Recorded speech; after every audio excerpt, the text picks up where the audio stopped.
किसी ने प्रभुपाद को पूछा, ज्ञान बड़ा है कि भक्ति बड़ी है? क्योंकि समाज में, संसार में लोग ऐसा मानते हैं, जो अज्ञानी है, जो मूर्ख है, जो भावुक है, वे लोग भक्ति करते हैं। भक्ति करने वाले भावुक है, मूर्ख है। श्रील प्रभुपाद ने बहुत सुंदर कहा, व्यक्ति भक्ति तब करता है जब पूर्ण ज्ञानी बन जाता है। भजन करने वाले को अलग से ज्ञान ग्रहण करने की आवश्यकता नहीं रहती। भजन करने से, भक्ति करने से सारा ज्ञान अपने आप ही प्राप्त हो जाता है। भक्ति को छोड़कर मात्र ज्ञान प्राप्त करने का प्रयास करेंगे। कई लोग ज्ञान मार्ग पर चलते हैं।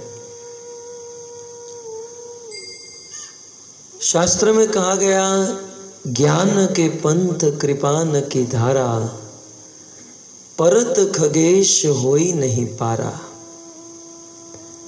ज्ञान का जो मार्ग है अत्यंत कठिन है।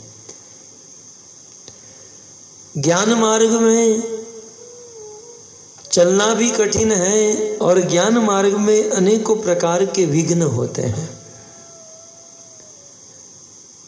भक्ति मार्ग में किसी भी प्रकार का विघ्न नहीं। ज्ञान मार्ग पर चलने वाले साधक चलते हुए भी कष्ट भोगते हैं और सफलता मिलने के बाद ब्रह्म में लीन हो जाते हैं। वह भी एक कष्ट ही है। परंतु भजन करने वाले साधक भजन करते हुए भी सुखी रहते हैं और भजन करने के बाद भगवत धाम को प्राप्त कर लेते हैं।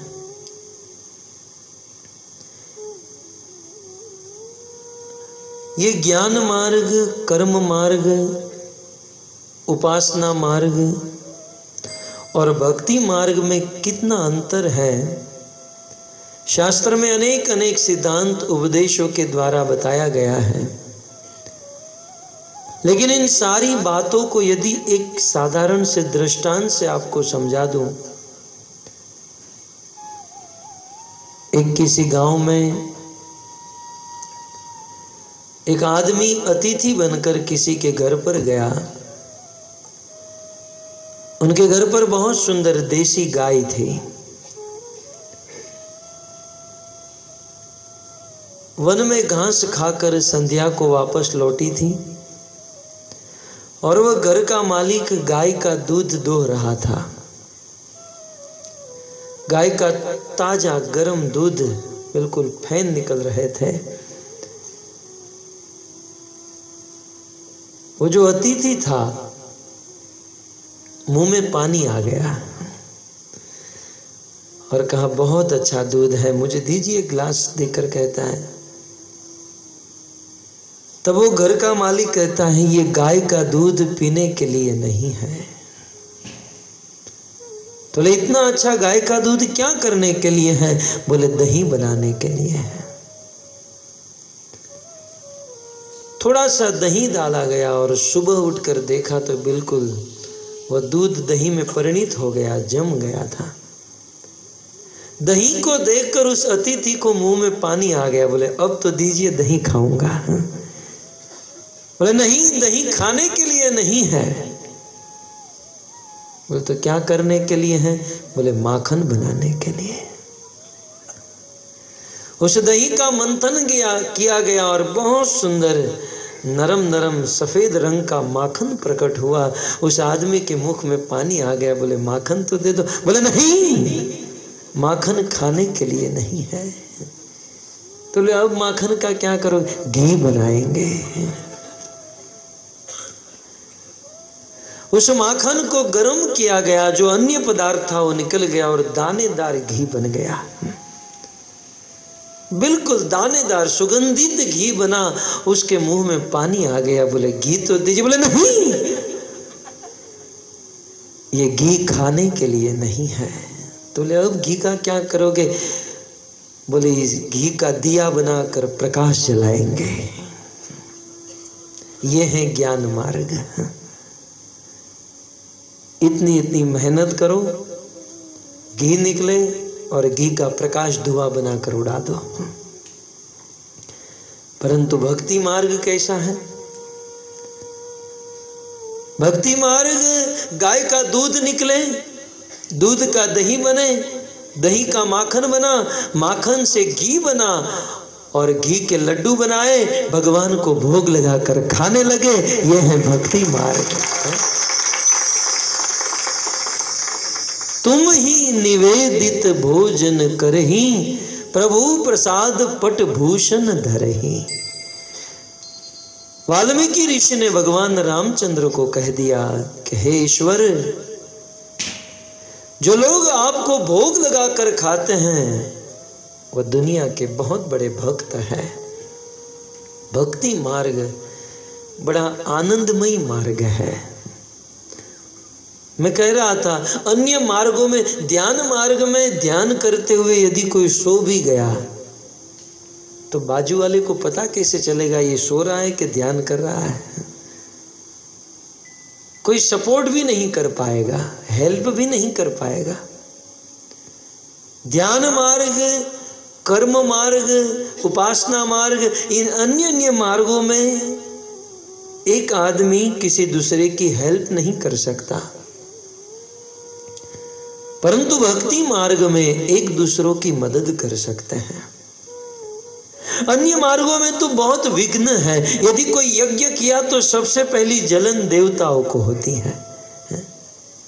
इतिहास में हम बार बार सुनते हैं, जब जब किसी का यज्ञ संपन्न हुआ तब तब इंद्र आकर उनको विघ्न देने लगा। अन्य मार्गों में बहुत विघ्न है भक्तों। उपासना मार्ग में देखिए, देवी देवताओं की उपासना करते हैं, जो करते हैं उसकी निंदा नहीं कर रहे हम, बहुत अच्छा है, परंतु उस उपासना मार्ग में विघ्न है। यदि हम उपासना करते हैं, देवी देवता प्रसन्न होते हैं, लेकिन थोड़ी भी गलती हो गई तो गए काम से। एक सत्य घटना में अक्सर जिक्र करता हूं। देवी माता का बहुत बड़ा भगत था। 35 साल की उम्र में उनका विवाह हुआ। क्योंकि देवी माता का भक्त था इसलिए विवाह करके, शादी करके सीधे माता जी के मंदिर में गया, अपनी पत्नी को सामने रखा और देवी माँ को प्रणाम करते हुए बेचारा कहना चाहता था कि आप मेरी पत्नी की रक्षा कीजिएगा, लेकिन संस्कृत नहीं जानता था तो बोलना चाहिए था, भारिया रक्षति भैरवी, है भैरवी मेरी भारिया की रक्षा कीजिए। लेकिन एक वर्ड, एक लेटर की मिस्टेक हो गई, र के बदले भ बोल दिया। भैरवी भक्षति भारिया, बेचारा थोड़ी सी गलती हो गई। 10 दिन के बाद उनकी पत्नी मर गई। 10 साल के बाद 45 साल की उम्र में दूसरा विवाह किया और विवाह करके देवी माता का भगत था, उसी मंदिर में गया। सोचा पिछली बार दिल से प्रार्थना नहीं किया था, अब की बार दिल से प्रार्थना करूंगा। बेचारा दिल से बोला, भैरवी भक्षति भारिया। पत्नी घर पर नहीं पहुंची, गाड़ी में ही अटैक आ गया, मर गई। 50 साल की उम्र में तीसरा विवाह किया और तीसरी पत्नी को भी उस मंदिर में लेकर गया। माता जी का भगत था, बहुत कड़े भगत होते हैं माता जियों के। माता जी के मंदिर में गया और दिल से प्रार्थना करने लगा, भैरवी भक्षति भार्या। जैसे ही बोलने गया, ये तीसरी पत्नी थोड़ा सा संस्कृत जानती थी, तुरंत अपने पति के मुख पर हाथ रख लिया। बोले, पतिदेव ये क्या बोल रहे हो आप, क्या हुआ? बोले, आप मुझे मारने का प्लान बना रहे हो? बोले, मैं आपकी लंबी उम्र की प्रार्थना कर रहा हूं। बोले, तो रक्षति बोलिए, भक्षति क्यों बोल रहे हैं? तब जाकर उस आदमी को पता चला कि केवल एक लेटर र के बदले भ बोलने के कारण मैं मेरी 2 पत्नी खो दिया। कुछ लोगों ने तो प्लान बना लिया होगा, बस अब प्रवचन खत्म होने तो सीधे माता जी के मंदिर में जाएंगे। बंद नहीं होगा तो पुजारी को जगाएंगे।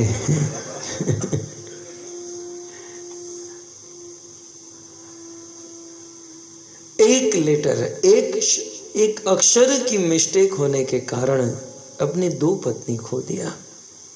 उपासना मार्ग, कर्म मार्ग में, ज्ञान मार्ग में एक तो कष्ट है, साथ ही साथ विघ्न है और दुख है। भक्ति मार्ग में किसी भी प्रकार का विघ्न नहीं है। इसलिए श्रीमद् भागवत के एकादश स्कंध में नव योगेश्वर जी कहते हैं, दावन मिलिनवान नेत्रे न स्खलेत न पतेत। भक्ति मार्ग ऐसा मार्ग है, आंख बंद करके भी इस मार्ग पर दौड़ा जाए, आदमी न गिरेगा, न स्खलित होगा, न पतित होगा और समय से अपने डेस्टिनेशन प्लेस पर पहुंच जाएगा। भक्ति मार्ग ऐसा मार्ग, क्योंकि अन्य जो मार्ग है उनमें ज्ञान प्रधान है, कर्म प्रधान है, लेकिन भक्ति मार्ग में ज्ञान की प्रधानता नहीं है, कर्म की प्रधानता नहीं है, भक्ति मार्ग में प्रेम की प्रधानता है।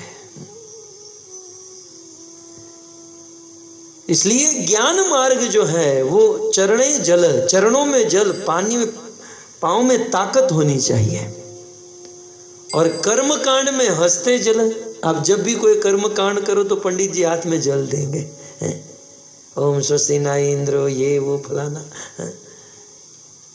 कर्म मार्ग में हंसते जल, ज्ञान मार्ग में चरणे जल, लेकिन भक्ति मार्ग में आंखों में जल।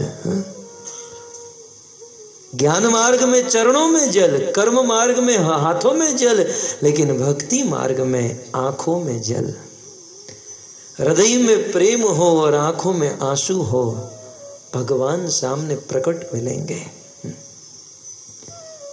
हम और आप संसार के लिए रो रहे हैं, संसार की वस्तु के लिए रो रहे हैं, एक बार भगवान के लिए रोकर देखिए।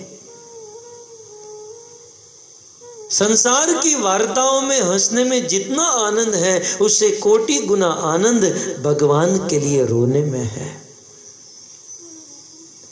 इसलिए किसी कवि ने लिखा, तेरे दरबार में न जाने आ गए कैसे, परम धन प्रेम का खजाना पा गए कैसे। पता नहीं आपके दरबार में मैं कैसे पहुंच गया, लेकिन पहुंच गया तो मुझे सबसे बड़ा खजाना मिल गया। जब मैं दुनिया में था और दुनिया में रहकर बहुत हंसता था, लेकिन हे ईश्वर, आपके दरबार में आकर रोने का खजाना प्राप्त कर लिया। ज्ञान मार्ग में चरणों में जल, कर्म मार्ग में हंसते जल और भक्ति मार्ग में आंखों में जल। प्रेम भक्तों, ये प्रेम का मार्ग है। क्योंकि ये प्रेम का मार्ग है, इसलिए इस मार्ग में यदि किसी साधक से, भक्त से कोई गलती भी हो गई तो भगवान उसकी गलती को देखते ही नहीं है। अन्य मार्गों में थोड़ी सी भी गलती हो गई तो आदमी पूरा नष्ट हो जाता है। इस भक्ति मार्ग में, क्योंकि ये प्रेम का मार्ग है, आप किसी बहुत बड़ी कंपनी के मालिक हो, आपके नौकर ने कुछ गलत काम कर दिया या पानी लेकर आया और गिलास टूट गया, फूट गया, तो आप उसे नौकरी से निकाल दोगे। लेकिन उसी दिन शाम को घर पर जाओगे और आपकी पत्नी पानी का गिलास लेकर आए और उनके हाथ से गिलास गिर जाए तो निकाल देंगे घर से? नहीं, उनको कहेंगे चिंता मत करो, कल नया लेकर आऊंगा। क्यों भाई? ऑफिस में उस आदमी से गिलास फूटा तो निकाल दिया, और पत्नी से गिलास फूटा तो नया लाने की बात करते हैं, क्योंकि पत्नी से प्रेम है। जहां प्रेम होता है वहां पर दोष नहीं देखा जाता। भक्ति मार्ग प्रेम का मार्ग है। और इसलिए इतिहास खोलकर देखिए, रत्नाकर नाम के डाकू ने उल्टा नाम जप किया था। राम राम नारद जी ने बहुत सिखाया, बोलो राम राम राम राम, मरा मरा मरा मरा, क्योंकि मरा बोलने की आदत थी। किसी भी पशु को मारकर ये मरा, ये मरा, ये मरा, पशुओं को मारते हुए मरा मरा बोलने की आदत थी। नारद जी राम राम सिखा रहे थे, बोल नहीं पाया।